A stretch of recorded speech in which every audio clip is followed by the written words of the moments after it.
蒸魚最考驗粵菜師傅嘅基本功。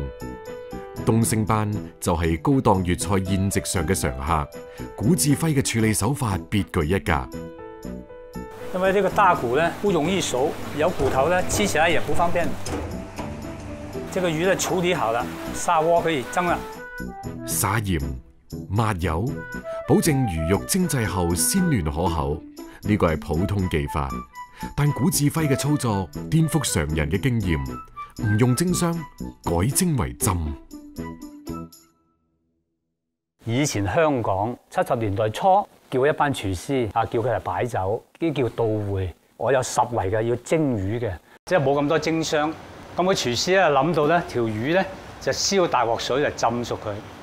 嗰條魚咧啲厚薄均勻啊，嗰啲水咧仲要比個水硬嘅。咁我覺得當時嘅廚師咧好有智慧。相比用蒸起加熱嘅傳統烹飪，熱水令魚嘅每個部位均勻受熱，快速封鎖汁水，魚肉更為嫩滑。玩轉後廚，古志輝嘅創新花樣繁多，粵菜中嘅湯俾佢包上住一層薄薄嘅皮。其實呢個龍蝦湯包咧，靈感咧就喺個傳統嘅粵菜灌湯餃。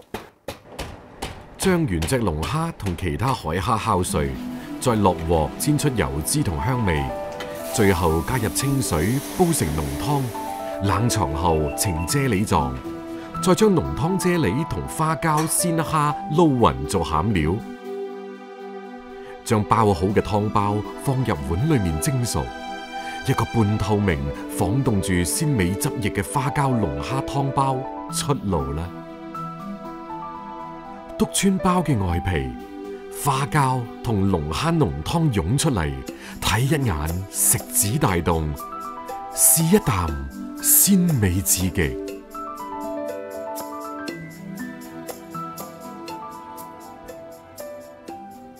京城餐飲江湖競爭激烈，古志輝如履薄冰，時刻唔敢放鬆。喺70、80年代，粵菜咧一定要大碟夠體面，客人先至覺得係滿意。但係依家就追求精緻、健康、時尚，咁所以咧我哋做廚師咧都有與時並進，先追得上個潮流嘅。古志輝嘅餐廳後廚唔單止菜品海納百川，就連人都係五湖四海。睇睇先，有廣東，有內蒙古，有荷蘭、河北。還有安徽，等你吃安徽菜，你吃這個粵菜，你覺得好不好吃？非常好吃。非常好吃就是不懂吃。我覺得這個菜呢，每一碗都有很大的提升的空間。好幸運，以前跟過好多香港嘅老師傅，好多古法嘅做法，做唔同嘅粵菜。依家將粵菜傳承，令到年輕廚師能夠接得到，推向全國，推向全世界。古志輝嘅粵菜餐廳從北京開到西安、成都等地，雀仔又再展翅高飛。粵菜手藝唔單止令當年嘅懵懂少年有咗安身立命嘅根本，亦成為佢走南闖北嘅底氣。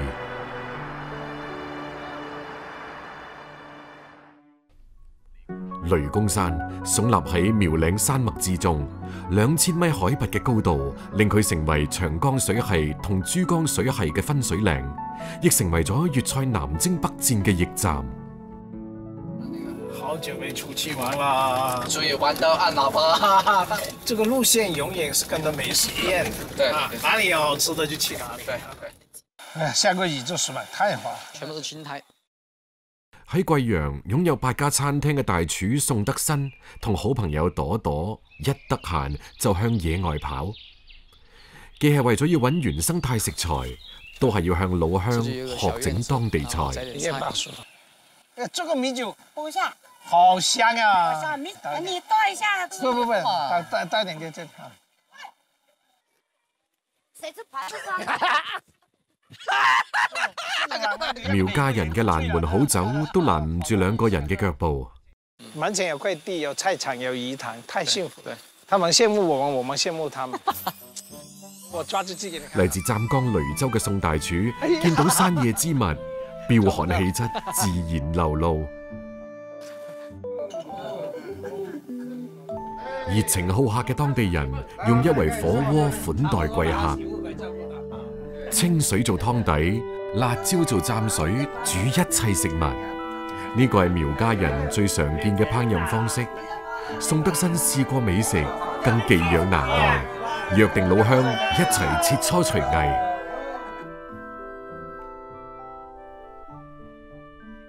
第二日，攀爬住1800米海拔嘅高山，宋德新同朵朵開始尋找食材。誒，這12根呢？哦，這就是我們在那個餐廳煮來吃的。宋德新入行30年，喺廣東10年練就粵菜功底，然後扎根貴州20年，一直堅守粵菜8字心法，就地取材，本味為先。到處都是好東西啊！找我先把木匠子找了。OK。喺農村長大嘅宋德新對野外有一種熟悉嘅喜愛，常年帶住相機喺貴州各地採風。呢個房子好漂亮啊！你沒有木匠子哈？好嘞，待會我拍張照片啦，好美。我高2的時候，跟我媽去做地盤小工，沒想到我媽工作那麼辛苦，我就退學去打工了。後來湊了很久的錢，才買了相機，自學攝影。再後來聽說大廚工作很高，就跑去學廚。哎呀，好不容易啊！哇，好香！你平時用木姜子來做什麼？天氣有點熱的時候，放點木姜子在菜裡面，它就不變味了。哦，它防腐。木姜子又叫山胡椒，集香、辣、麻於一身，可以驅寒去腥、提味增鮮。宋德新唔單止揾到咗貴州人熟悉嘅味覺基因，對今日嘅主菜亦靈感乍現。我們可以吃一隻羊嗎？可以啊，可以啊。等一下殺隻羊哈，養的時候味道看。好。絕對好，你看嘛，這麼好的空氣，這麼好的溪水，這麼好的草，怎麼可能不好吃嘛？阿姐，哎呀，差點迷路啦！坐。喺老朋友阿吉嘅屋企，宋德新如願向老鄉學習庖丁解羊。炒羊必需要大火猛攻，快速翻炒，各種香料嘅氣味被逼出嚟，最後必須加埋別汁，先算係大功告成。呢味菜苦涼回甘，貴州人篤信佢可以健胃清火，增進食慾。喂，太美啦！喺藥食同源嘅料理思路上，廣東人同貴州人達成高度共識。朵朵，你今天會負責把羊腸烤嚟吃哈？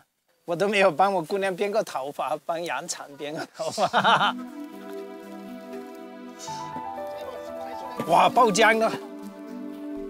宋德新野外煮飯，無論係食材定係餐具，都係順手拈來，就地取材。這有搓前草，這真的靠山吃山啊！苗家必備嘅酒壇，成為宋德新奇思妙想嘅煲湯容器。它酒是活的嘛，它有微生物在這壇壁上面，經過溫度了之後，微生物跑出來和做湯啊，融在一起啊，比那味精味鮮啦。我們平做菜不放味精。車前草放入瓦煲裏邊煲好，再加入酒壇，將羊肝、心包血滾熟。再用酒壇嚟保溫，就可以保持肉質嫩滑。我嘗一下有味道。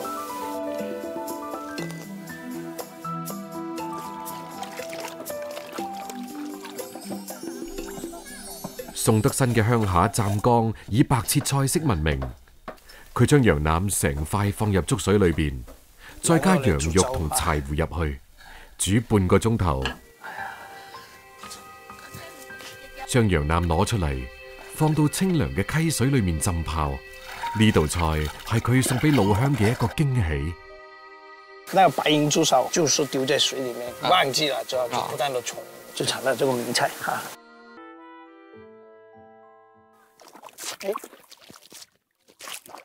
來，哦好。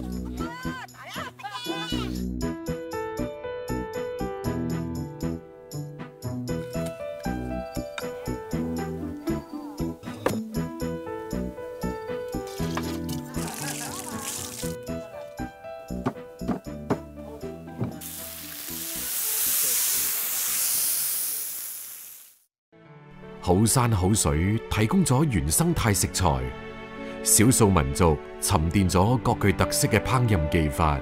宋德新從呢度吸取美食養分，滋養自己嘅職業生涯。我們家好像之前都沒有，就白切啊，對對對，用米湯嚟把羊肉浸熟了。這個做法也是我今天想出來的，臨時發揮出來的。我們回到廠裏面吃不到這麼好吃的，我巴不得天天往鄉下跑啊！你還要把方法教我，隨時沒有任何問題。感謝感謝。老爸，啊，晚上好，晚上好，給你煮的麵啊。黔東南之旅盡興而歸，剛煮。貴陽屋企嘅女早已經準備好咗宵夜。對，一坨了。好不好吃嘛？應該好吃。我爸做大菜比較好，但是煮麵條很黑暗的。好吃。老爸，你是不是又禿了？又禿了。哎呀，老啦！旅途嘅疲憊俾個女一碗麵撫平。不過採風歸來嘅宋德新第一時間唔係返到餐廳廚房。任何行業裏面，審美非常重要。我在繪畫裏面會找到很多。我希望廚子它是一個很美的職業。學畫畫4年，為宋德新帶嚟嘅唔單止係精神上嘅愉悅，亦為自己餐廳打上咗獨具風格嘅美學烙印。一個好的作品，你放在這個空間裡面，它可以瞬間把你這個空間收留下來，讓整個空間不孤獨。喺廣東成長學藝，到貴州創業成家。一條珠江串連起2個省份，亦串連起宋德新嘅尋味人生。2016年，外交部舉辦貴州省全球推介會，宋德新帶領團隊39日行雲貴州，採集過百道菜肴，並最終選定21道黔菜展現喺外賓面前。其中酸湯係黔菜嘅代表性美食。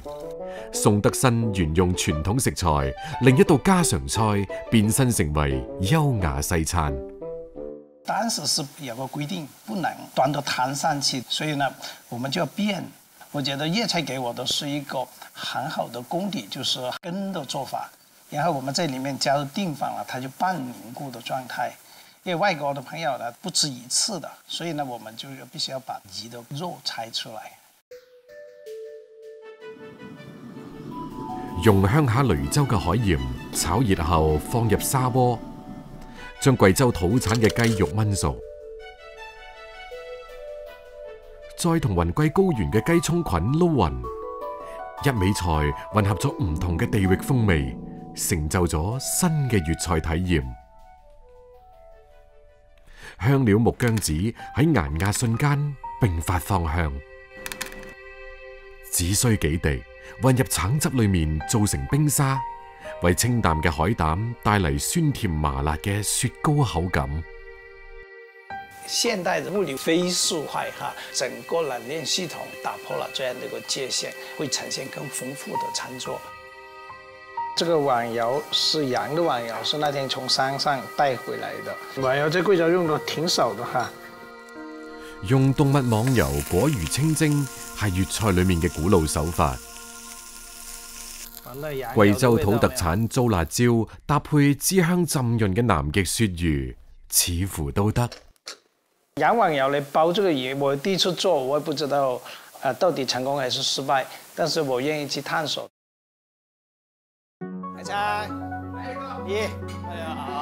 朋友經常笑宋德新係最唔似廚師嘅廚師，但淨係攝影、繪畫同廚藝之間嘅藝術通感，令宋德新吸取西南天地靈氣，喺味覺領域開疆拓土，常學常新。